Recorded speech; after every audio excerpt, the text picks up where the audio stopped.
What is good? What's happening, everybody? It's your boy Paris Muthana, and welcome to another episode of Good Friends, Better Rivals. On this episode, it has begun.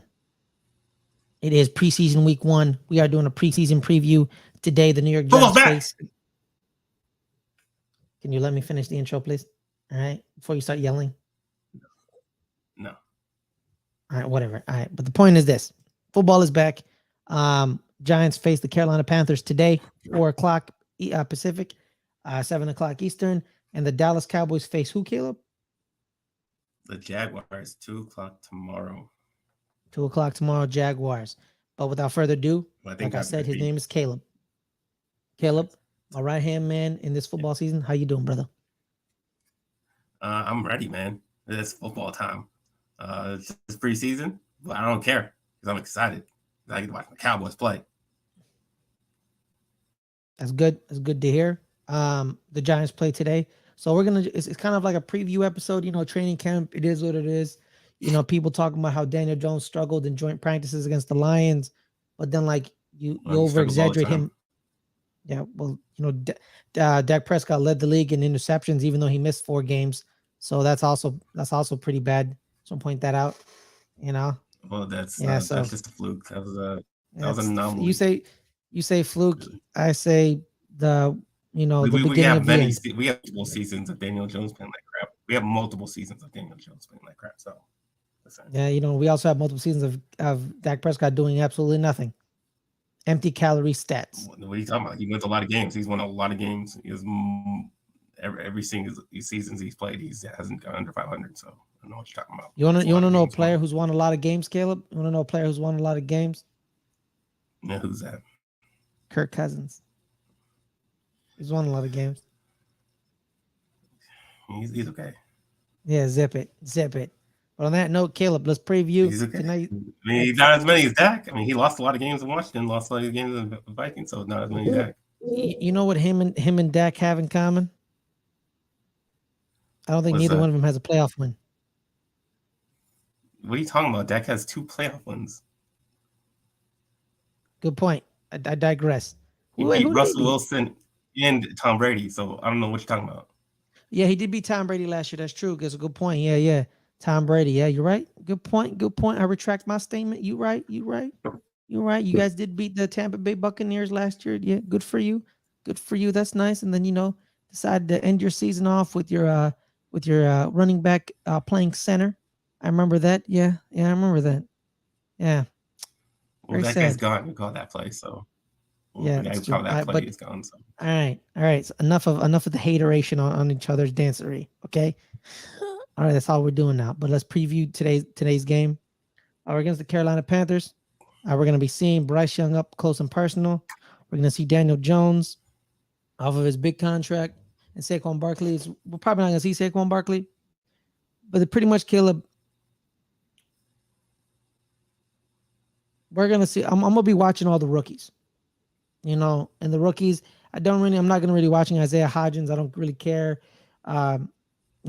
Probably Colin Johnson because he's coming back from the Achilles injury. See how fit he is. But really, this game is all about 3 rookies, I believe. 3 rookies and a linebacker. 3 rookies and a linebacker. It is linebacker Darian Beavers. He's coming back from an ACL injury. See how much he plays, as well as rookies wide receiver Jalen Hyatt and rookie corners Trey Hawkins III, as well as Deontay Banks. So they're going to be people I'm going to be focusing on throughout the entire game. Eli Rax with the vibes on Twitter. Shout out to him. He tweeted out, "What's a position group you're going to be watching?" I'm going to be very, very, very frank. I'm going to be watching receiver and cornerback. Who separates themselves? Who wants to be the top guy? Who wants the job? Is Trey Hawkins, is the training camp hype up to snuff? Because I know it's preseason, but it's game simulation. You can't simulate games in training camp. You can do as much as you want. Well, preseason game is as close as it gets. And if you thrive in that, we'll see. We've had a bunch of preseason standouts become contributors in the Giants. Victor Cruz showed up in a preseason game, and everyone's like, "Yo, who that number 3?" And he cooked. And then guess what? We had to wait a year because he ended up getting hurt. But the following year, he busted out the gates. He busted out the gates. I believe I think his sophomore season was that 2020 that 2011 championship season where he just completely showed out, where he, so we have a lot of experience finding uncut gems in the late in the draft, undrafted in Victor Cruz's case, that become valuable contributors, become phenomenal pieces to this organization. But in this case round, we're going to be looking at our third round pick in Jalen Hyatt, our sixth round pick in Trey Hawkins, and our first round pick in Deontay Banks. John Michael Schmitz will also be playing, but the problem is the reason I'm not going to be looking at John Michael Schmitz, because I'm going to be quite frank with you. I don't know how to judge offensive line play. I let the Andrew Whitworth, Brandon Thorne, Duke Manyweather, they're very good in judging offensive line play. I kind of go off of what they say, like who's played well, who's really done great, in offensive line play, because offensive line play is very complicated. You play within a scheme, right? Are you doing zone running? Are you doing power? What are you doing? You're doing, like, it depends on what the coach wants to call. And you're moving as a unit. You're not moving individually. Like, you can't have the left tackle go left when the right tackle goes right. Like, that's not how that happens. You got to make sure you know where you're going. So I'm gonna be real with you. I don't know if John Michael Schmitz, he could have a great game and I don't even know it. He could have a bad game and I don't even know it. So offensive line play, I've been trying to learn more about it over the years, but I don't know a lot. So I defer to those three dudes I said. So if them and Brian Baldinger, I'm a big fan of him. I love his breakdowns on Twitter. So there's that. So I kind of defer to them in offensive line play. I always watch those. Yeah. So I defer to them. Like, I'm not gonna sit here in front and be like, I know offensive line play. I know when someone has a great game. Like, I don't. I generally don't. Well, I mean, you can tell the obvious things of not letting sacks. Do they get to the next level on certain blocks, on like run plays? Different obvious things. They're not getting overwhelmed by strength. Are they getting overpowered? Yeah. Do they have enough strength to hold off a guy? Or do they have like good quickness and feet to when they take their first step, and how fast do they get their arms out? Can you bounce back from the things. Wait, can you bounce back from the counter move? When someone does their counter move, can you stop their counter move and counter their counter move? So yeah, there's that. But the problem is that sometimes you give up a sack and it's because someone miscommunicated with you, and you go, it's like it's a miscommunication. But that happens all the time. Shout out to Leo Ochoa. Shout out to you. Shout out to Adelia. Shout out to you, Adelia. Shout out to Leo. Shout out to you, Leo. So yeah, Caleb's father, by the way. That's Caleb dead. So yeah. So honestly, like I'm really watching how Jalen Hyatt plays against. He's gonna be playing against corners who are fighting for their life. They want a roster spot, right? They want a roster spot. So they're gonna can they be the corner that stops the high-profiled receiver for the Giants? You know what I mean? So there's that. He's gonna be in a fight for his life. I want to see how he beats off the press. I know there's that famous video of that coach or scout saying, "We know what you are." They basically called Jalen Hyatt a one-trick pony. Called him a one-trick pony. And people think I think it's a Dallas Cowboy coach because of the colors he was wearing.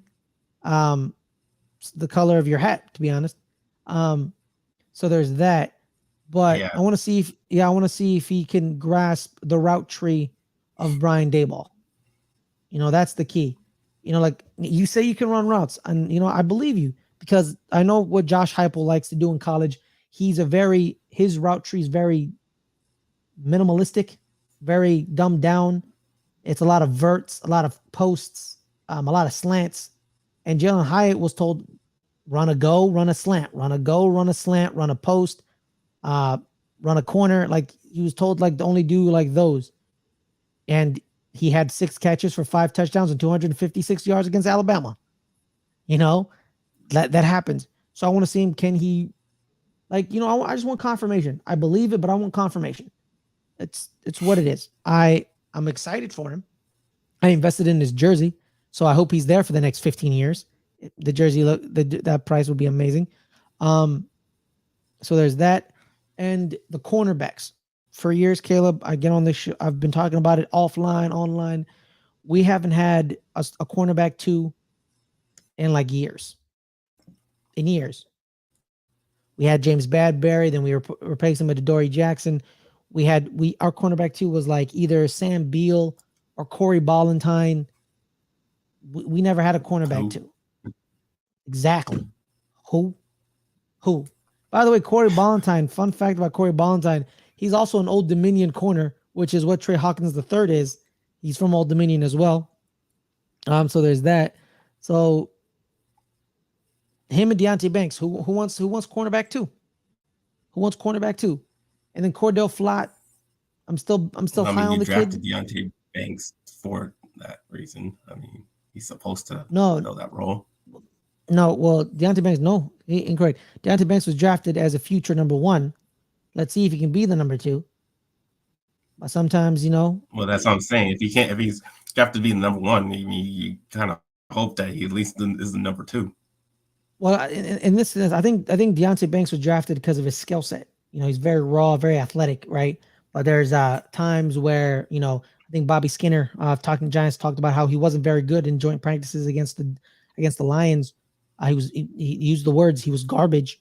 And I think they're projecting with Deonte Banks.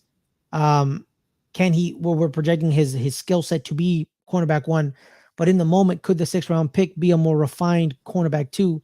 And then in a year or a half, can Deonte Banks then be cornerback 1 because of the skill set he possesses, his athleticism, his speed?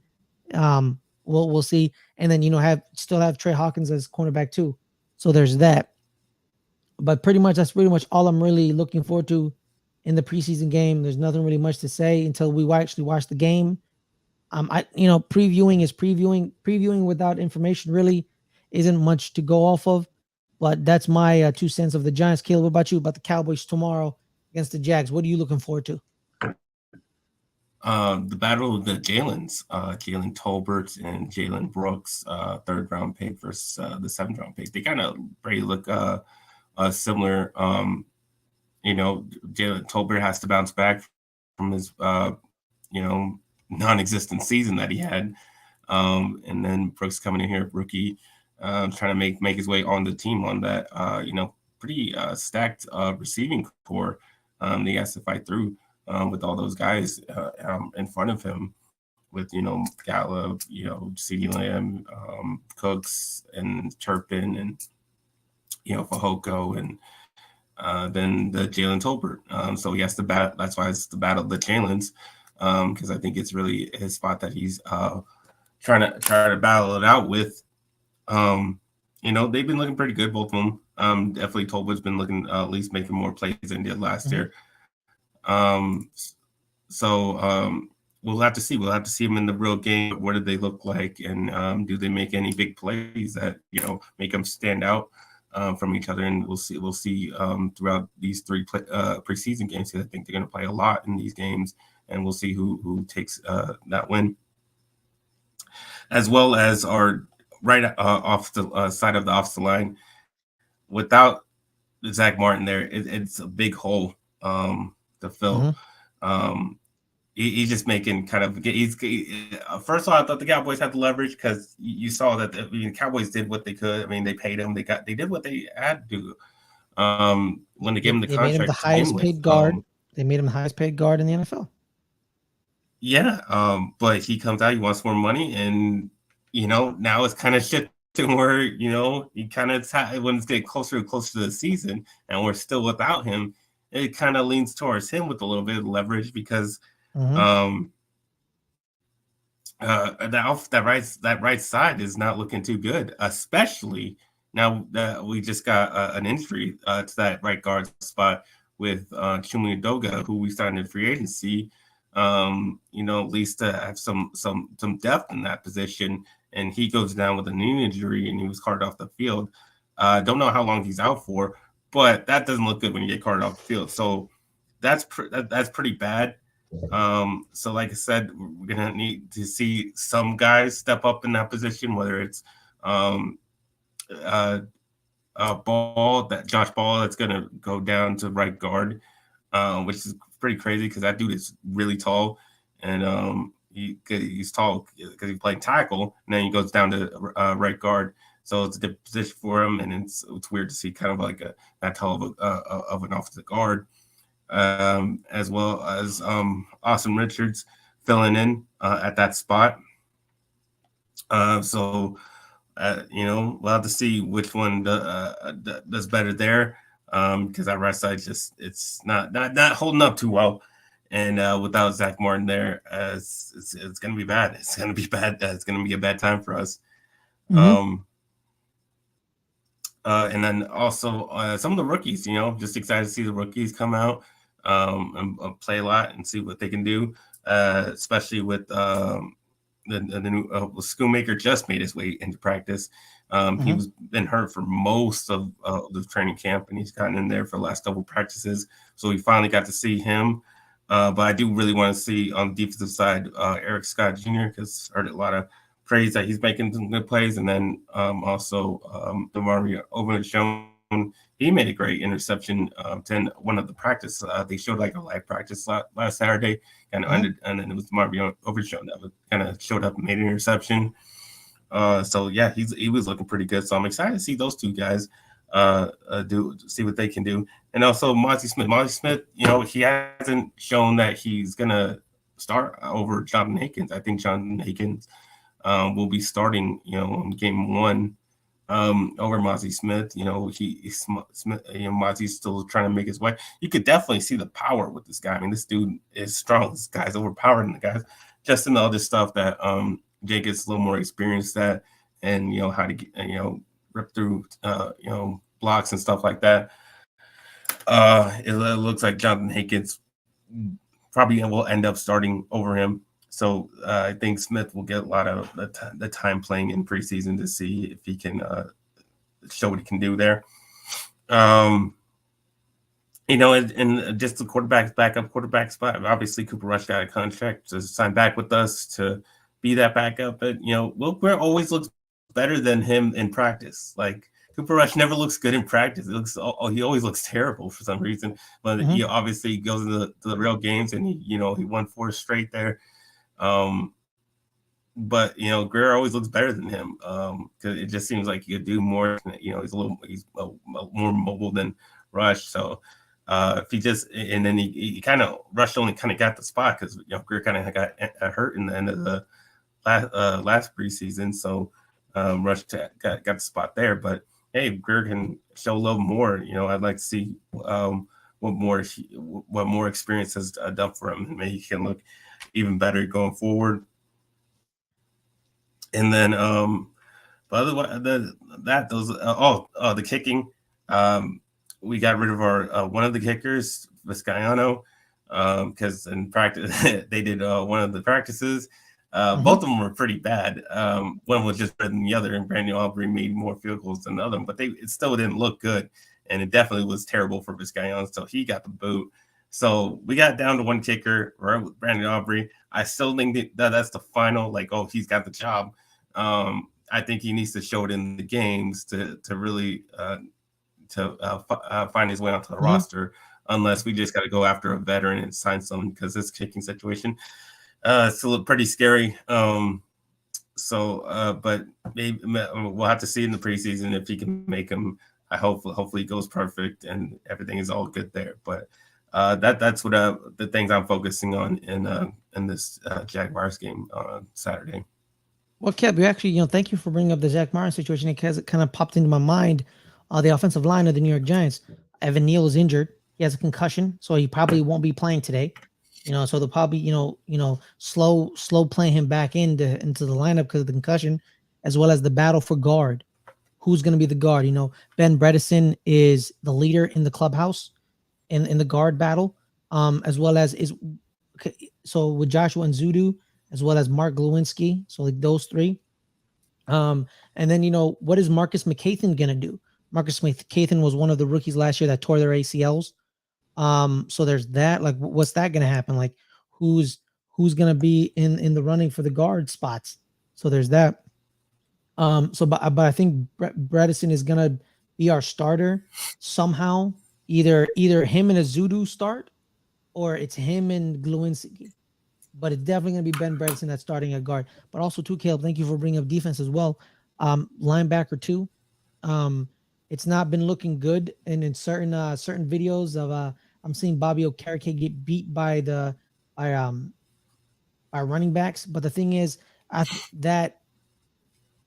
don't think a lot of linebackers can do that to those running backs unless they're named like Fred Warner or like, Luke Kuechly back in the day. You know what I mean? Like, following a running back up the seam. It's a very hard thing to do for linebackers. Speaking of linebackers, we brought in Anthony Barr to be for a visit. Anthony Barr has become the depth linebacker piece for the NFC East. First, the Cowboys, next the Giants, and probably next year the Washington football team. So we'll see, and then following the Eagles. So we'll see about that. But yeah, so linebacker is going to be a key. I'm watching. I think Okereke is probably going to play, but then who's his running mate? Is it Darian Beavers? Is it Jared Davis? Is it Micah McFadden? Who is it? Like it depends on it. I was high on Darian Beavers because I watched a lot of Cincinnati. I was a big fan of Cincinnati, and he was one of the reasons I was a big fan of. It was him, Sauce Gardner, and Kobe Bryant. Those were the three, and then Myjai Sanders. Those four were on that defense were people I watched. Myjai, Darian, Kobe, and Sauce. Those were the people I watched in that defense. That's why I wanted them to draft Ivan Pace Jr. because him and Ivan Pace Jr. were a great tandem. I think they were both very good. So let's see how he bounces back from the ACL injury. Let's see. Well, I hope he bounces back. I hope he gets some type of explosion back. You don't get your full explosion back, but you get some explosion back. So there's that. And then yeah, it's pretty much it. The linebacker tandem and the guard battle is another battle I'm gonna be watching. Because safety. Oh, safety too. Who's gonna be Xavier McKinney's running mate? Is it gonna be Jason Pinnock or is it gonna be Dane Belton? They've both had great highlights in training camp and during practices. Pinnock's incredible interception in the back of the end zone, and Dane Belton just stripping the ball out of the Lions running back, just like with one hand, just ripping it out of his hand. So we're gonna see, is it Dane Belton or Jason Pinnock who is gonna be the starter, or are they both gonna play? Because you know how Wink Martindale is. He'll put 4 safeties on the damn field and blitz from everywhere. So if you really think about it, they could be both starters if you think about it, because they could possibly play a lot of shared snaps. But you want to solidify yourself to be the main safety running mate to Xavier McKinney. And Xavier McKinney needs to, show the Giants that he can be the man in the back end, as well as can be trustworthy. Because he broke his hand in the ATV accident. I know it was an accident, but these teams, they see that stuff and they assume this player's not trustworthy. I can't trust him. He's going to do something crazy. I think it was a freak accident. It happens because there's a lot of people on the trip. Jihad Ward was ATVing with him, and Jihad Ward didn't get hurt. You know what I mean? Like it just happened, So I believe the story, but he has to show that the Giants, that it was just a freak accident. It will never happen again. So there's that as well. And to get back into, match fitness, to get, up to speed, get your body right, to get ready to take the hit, get ready to hit somebody. Learning how to hit somebody and learning to take a hit are two different things. You have to know when you know what I mean? So you got to know, and you're a safety. So you got to know how to hit somebody so you don't get a flag and you don't get hurt. So, so we're going to see about that. So there was more battles. That's why I think definitely for some positions, preseason is a little more valuable than other positions. Yes. Like just in case of that fact, like a lot of defenders need to, there's not a lot of tackling in practice. So to make those live tackles in a game, I think that's pretty valuable for them to get used to. Exactly. You got any other thoughts, Caleb? Anything else that pop into your mind? Because honestly, I like how we do this show now, where it's like if we have a lot to talk about, it's gonna be a longer show. But if we don't really have a lot to talk about, I did want to talk about the Sean McCoy situation. Oh, let's talk about it. Let's talk about how he's a liar. Hit me. Yes. All right. So well, first.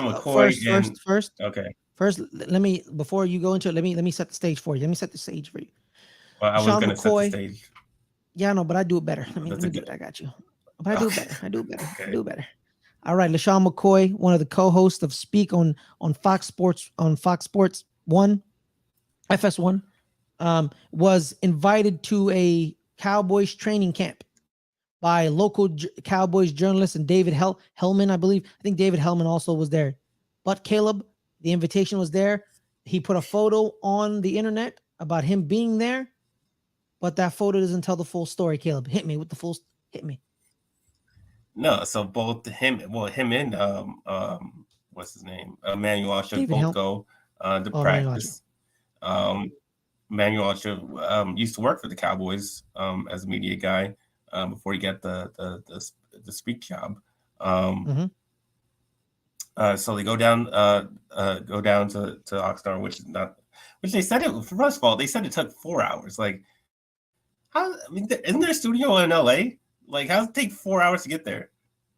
Traffic. I don't know. What? I hate LA. I give you traffic, but it's only an hour away from LA. I'll give you an hour of traffic. That's 2 hours. How does it take you 4 hours? Like, what the hell are you doing? That's crazy. I don't know. That's why I think he's a lie. He's lie number one. Lie number one. Lie number one. I'll count the lies. That's lie number one. Okay, so they said they're going to sit there and watch practice. They don't watch practice. They go right there before practice. They watch warm-ups, and before they even start playing or they even start getting into the real stuff, they leave. They said they got to go back. They got to do the show. And so they don't even watch practice. So they said watch practice. He goes on the herd, and he's talking about, you went to practice. You watched practice, didn't you? And yeah, this guy look good, all that kind of. And he says Tony Pollard looked good in practice, which is not possible for him to look good or bad because Tony Pollard was not at that practice. So how could he even see whether he looked good or bad when the man was not there? Because LaShawn McCoy did not go and did not watch the full practice. So he's just lying. He's just making up shit, and that's what he does. That's what this guy does. He just makes up stuff about the Cowboys, about Dak, just specifically Dak. I don't know what he has against Dak Prescott. I don't know what Dak Prescott did to him. It's all about the engagement, he just hates the man. It's all about the engagement. I don't know what he just hates the man, and he just wants to lie about him. Just wants to lie about the Cowboys, and he says, "Oh yeah, I like the Cowboys and this and that stuff." And you're just lying. Like you just have some against. I get it. You're an ego. If you say we're not good, okay, just say we're not good. Like that's okay. But just to go up and make up lies, like that's not necessary. Like it's just dumb. You're bad at your job, and you're just lying to everybody who watches the herd and everybody who watches your show. And it's just nonsense. You're just full of nonsense, and it's ridiculous. Yeah, that's what LaShawn McCoy has been. He's just full of nonsense. Ryan shows up in the chat. Shout out to Ryan. He says, "No offense, I can't stand that show on FS1." Not a lot of people can. Not they speak. No. That's true. I think I can only tolerate Joy Taylor. Like Joy is the only thing I tolerate. Everyone else that goes on that show, I'm like, what? Huh? Well, I like Hellman. I don't know that. Who? Because he used to work for the Cowboys. Oh yeah, David. Of course you like David Hellman. Get out of here. Shut the hell up. Of course you like David Hellman. Oh, of course you like David Hellman. Like he's a Cowboy homer. Of course you like David Hellman. Get out of here. Well, it was, but he wasn't though. He wasn't a homer when he was on the Cowboys.com. He was not a homer. He always used to go after the Cowboys, and he was always negative. So technically, he was not a homer. Because a lot of the fans used to send a message like that, like he was always negative against us. Yeah, like show some positivity, like stop doing what you're doing, like that type of thing. Yeah, I can see that. But yeah, like like here's the thing, man. These the athlete that's coming into this space now, you know, they know how to get engagement. They're well-known faces, and they know how to get engagement. The engagement is, I'm just gonna insult. Like, it's like when Bernard Pollard said that thing about Lamar Jackson. Everyone knows about Bernard Pollard in the Ravens community because he's Bernard Pollard. He was their starting safety. He's the guy who snapped, Rob Gronkowski's ankle in half. Like, he's Bernard Pollard. We get it. So he knew how to get his name out there. He just insults Lamar Jackson. And that's what people start talking to Bernard Pollard. Those radio people like Colin Cowherd and those shows, they love bringing on former athletes. And guess what happened when he insults Lamar Jackson? Colin Cowherd calls Bernard Pollard up and says, "Hey, get on my show. I want to talk about your comments about Lamar Jackson." Then he puts his name out there. And then same thing with Shady McCoy. Shady McCoy is he knows the team that drives stuff because their fans are sycophants and they love their team, and it's the Cowboys. It's what NBA media outlets do with the New York Knicks. They say the Knicks name, and the Knicks fans will flock to that article. Either they like it or they hate it, and they debate it, and they dissect the article. And you get traffic on your article. You get traffic. People talk about your articles. Contrary to popular belief, talking about the Knicks makes you money. Talking about the Cowboys makes you money. It makes you money. It gets you engagement. People talk about you. People always either they agree with you or disagree with you, or they dissect what you say. They call you an idiot. They say you're a liar. You know what I mean? And then, even then Cowboy haters show up and say, you know what? Shout out to Shady McCoy. And then you have Eagles people talking about Shady McCoy. Well, I don't know about that. I'm just projecting here. But definitely Cowboys people talking about Shady's comments. They're talking about how he didn't show up to practice. Talking about how he's a liar. Talking about what is he talking about. You keep talking. Shady wants you to talk about him because his name gets bumped up in algorithms. You look up Shady McCoy, LaShawn McCoy, the name bumps up in Twitter and Instagram, websites. It's the way it's business. It's not business I like because, you shouldn't lie and just, how about you? And the truth should be a detailed analysis, and truth should be what gets people to your articles. But, that's not how humans work. Humans like a little drama, a little craziness. They love that. That's a fact. Why do you think, sometimes if it's soap opera, it's tremendous? Why do you think in sports you need a villain? You need a villain. Sports can't thrive without. You need a sports villain. Could they be good people? Well, now yes, the villains are all the people who talk about sports. Yeah. What do you mean? Well, like Stephen A. Smith or Sean McCoy or Colin Cowherd, or everybody hates the people who actually talk about sports, and then there's really the villain. The media is the villain. Yeah. But the media can't be the villain because the media is the media. I'm talking about like a player. Rooting for somebody's, rooting for a villain that wins. Well, that's and what I'm loses. saying. They root for those people to be wrong. Yes. Well, no, that's not what I mean though. That's a separate thing. I'm talking about people rooted against Tom Brady. Tom Brady was a villain. I get what you mean. Villain. Yeah. I get what you mean. The players that everybody doesn't like, and they just root. But that's what I'm saying. They root for for that person to be losing, loss, or the media can, or that media person to be wrong. That's what I'm saying. They're just rooting for against something. Okay. Yeah. My thing is this, man. That's what I'm mad about the media, man, because the media's job is to just highlight the game and talk about it. You shouldn't be a villain. It can be a villain. And that breaks my heart. That's like your job is to talk about the game, dissect it, highlight stories, journalism. But it can be the villain. Definitely. Ocho is not. Well, he's not a villain. He's Ocho. It's whatever. He's just not intelligent. Ocho is smart for dumb people. That's what I like to say. Dumb people think he's smart. He makes some good points, but overall, it's like, it is what it is, brother. Good for you. But yeah, like Skip Bayless is an imbecile. He don't know half of what he's talking. He don't know he's a half liar what he's too. talking about. He's also a liar. He caused a big stir in Cowboys community when he insinuated that Troy Aikman was gay, and he's like, yeah, just makes up. See, that's what they do. Just make up stuff. Yeah. I've definitely seen it in world football where the media has completely just lied and we're like, we don't care that we lied, even though you caught us. It doesn't matter. Who cares? I've seen it in world football. But yeah. But I need a sports villain though. I need somebody to root against. Like,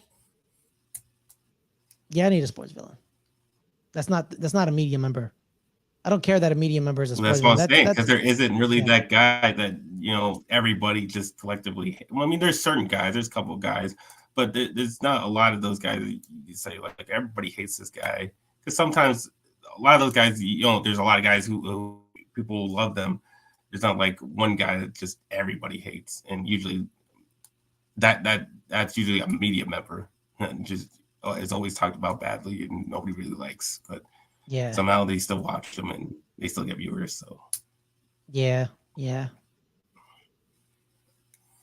I think I know why sports people don't become villains anymore. It's because they like to be liked. It's the brands, and it's more profitable to be liked. Yeah. You sell more things. Yeah, but the bad boys were villains and they made money. Yeah, they made money with Detroit Pistons, but they did it right. It was all basketball. They weren't like bad people. You can be profitable and be a villain. You can be. Ocho Cinco kept calling himself a villain. It's like, no offense, Ocho, you were never a villain. No one ever thought you were a villain. People loved you. I don't know what you're talking about.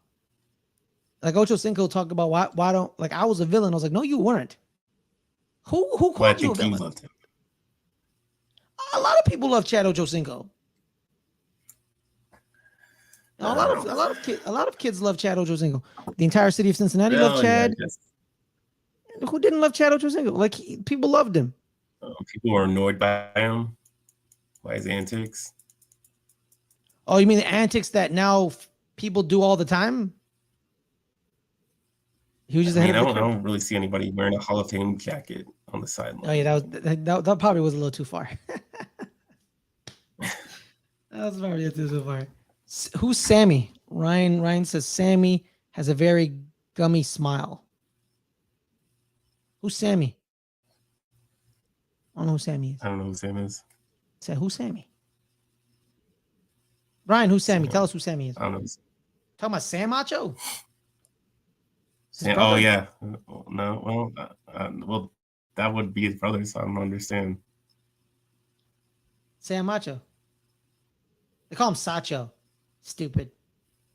It's like ESPN calls him Sacho. Is it Sam Macho? Yo, dude, Sam Macho got like a bunch of teeth. It'd be so weird if he is talking about Sam Macho. Yeah, he's talking about Sam Macho. He's talking about Sam Macho. Why? When did you say that? Right there. Yes. Oh, Sam Macho. Okay. He's talking about Sam Macho. So yeah, it's the Achos. Yeah, Manuel Acho and Sam Macho, both Texas linebackers. Oh yeah, Sam does college football. Sam does college football for ESPN. Yeah, he does smile a lot. And when he smiles, man, you see all 125 teeth. All the teeth. Yo, it's like perfect veneers, dog. Like, you're like, damn, bro.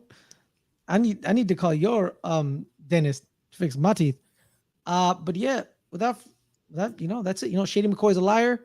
The Giants have a lot of battles on the offensive line and defensive linebacking core, and Cowboys need a left guard because Zach Martin's not there. Thank you guys so much for coming. Caleb, where can people find you? You can find me at NFL Caleb 22 on X, I guess, whatever they're calling it. Yes. And Instagram. And then you can find me on this channel on Wednesdays, 8 o'clock on Betting the NFL. And Ferris will be there this Wednesday to talk the NFC East, the futures odds, whether each team's going to win the division, over and under win totals, and will they make the playoffs? So tune in for that, because what we do on there is make you guys money. So if you guys like making money, I don't know if y'all do. I mean, I sure do. You like making I money, do. Paris? I'd absolutely love Okay, making well money. then come and tune in for betting the NFL, and let's make some money. Get that money, dog. I wish I had a cha-ching. I wish I had a cha-ching. I don't have a cha-ching. I'll get one. I'll get one later for you, man. I'll get a cha-ching for you. But guys, I'm Ferris Muthana. You can find me at Ferris Muthana on X. You can find me at the Ferris Muthana on Instagram. The, as in the _ Ferris _ Muthana on Instagram. You can find me here every Friday, 3 o'clock. Good Friends, Better Rivals, as well as every Friday, 8 o'clock. The Open Table. It's going to be live on our Let's Get Ready Network Entertainment channel. This week, today at 8, we have Late to the Party. We will be inviting them to our dinner party. Late to the Party will be on time to the party this time around. So there's that. So make sure to keep your eyes open for that. That's not their name, though. That is Late to the Party. Well, why would they be on time to the party if their name's Late to the Party? This time they'll be on time for the party. They're gonna mix it up. They're mixing it up, Caleb. But that doesn't go along with their name, though. Caleb, stop trying to destroy my outro. What is wrong with you? All right. Without further ado, also guys, I forgot to bring this up earlier. Subscribe to the channel. We're at 107 subscribers. We're 3 away from 110. We're 3 away from 110. Make sure to hit that notification bell to get all our notifications for this channel. Our starting 11 show is back. Our EPL World Football show is back. It just debuted its new episode for season 2. We had Trevor Madison on with Adelia and Snark. So shout out. It was a great episode talking about world football, not American football, but world football. So there's that, as well as that's pretty much it. Thank you guys so much for showing up. Have a wonderful day. We'll see y'all next time. Peace.